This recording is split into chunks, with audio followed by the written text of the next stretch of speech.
Bien avant 1789 et la prise de la Bastille, il y a eu une autre révolution en France. Une révolution souvent oubliée. Et ce n'était pas une guerre menée avec des canons, non.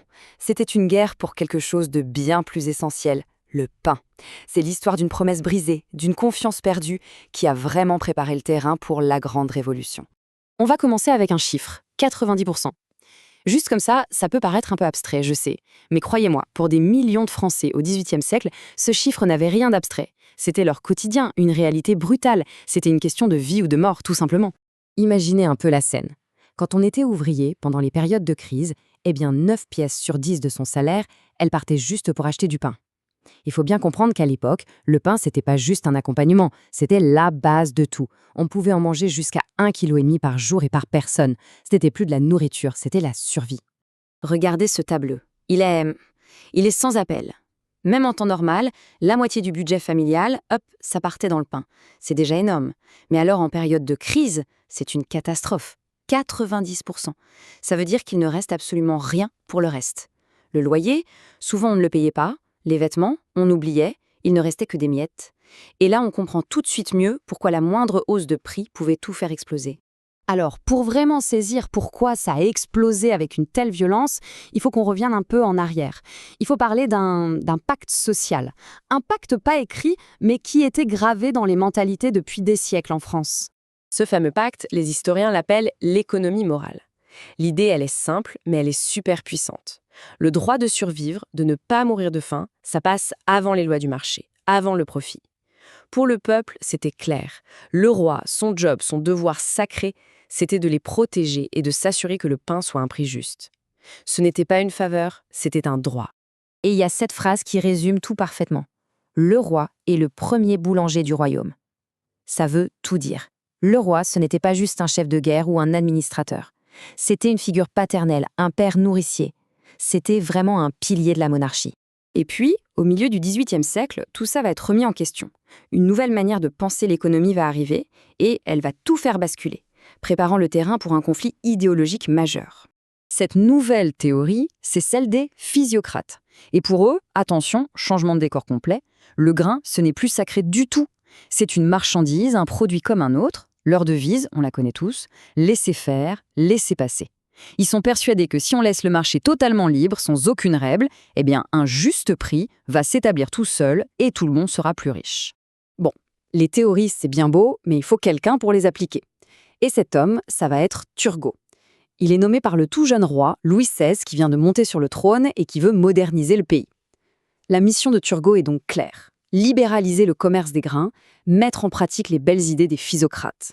Là, on a vraiment le choc des titans, deux visions du monde qui s'affrontent. D'un côté, l'économie morale. Le roi garantit un prix stable pour assurer la paix sociale. Le grain est en droit. De l'autre, le laisser-faire. Le marché fixe le prix naturel. Le grain est un produit. D'un côté, on vise la survie de tous. De l'autre, la croissance économique. C'est vraiment le choc entre la sécurité et la liberté. Et on s'en doute, quand une théorie aussi radicale rencontre la dure réalité du terrain, ça fait des étincelles. C'est le début de la guerre des farines.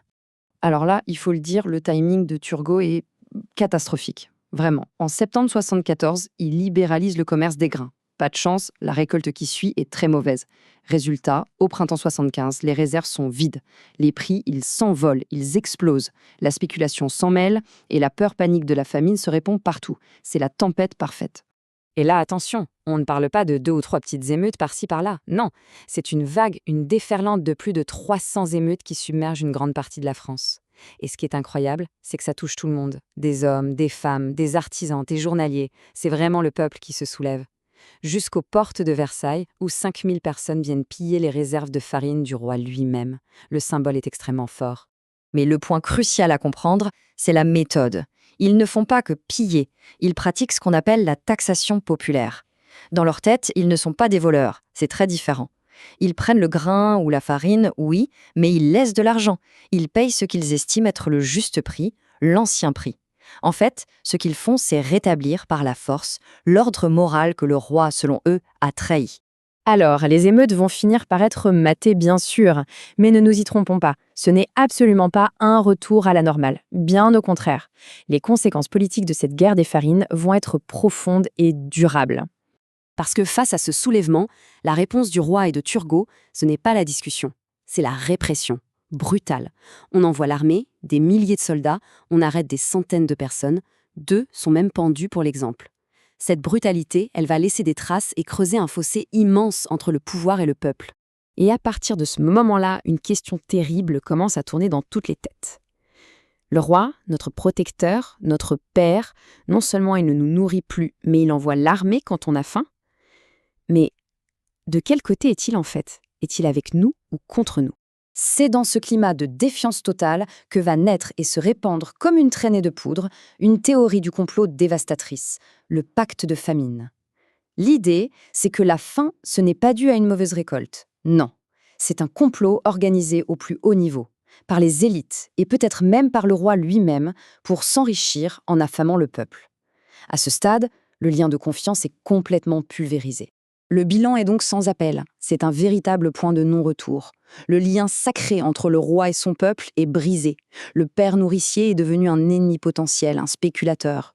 Et cette colère, cette méfiance, elle ne va pas disparaître. Elle va couver pendant 14 ans. C'est là qu'une conscience politique est vraiment en train de naître dans le peuple. Et la preuve la plus éclatante de ça, on la trouve 14 ans plus tard, en octobre 1789. Quand les prix du pain s'envolent à nouveau, les femmes de Paris, elles se souviennent. Elles ne se contentent pas de manifester à Paris, non, elles marchent sur Versailles. Elles vont chercher le roi, qu'elles appellent le boulanger, avec la boulangère et le petit mitron, pour le ramener à Paris. De force, pour l'avoir sous leur contrôle. La leçon de 1775 a été parfaitement apprise. Au final, la guerre des farines nous pose cette question essentielle. Elle montre comment un débat qui semble purement économique, libéralisé ou régulé, peut en réalité se transformer en une crise politique majeure, une crise de confiance qui peut ébranler les fondements même d'un régime. C'était bien plus qu'une révolte de la faim, c'était en somme la répétition générale de la Révolution.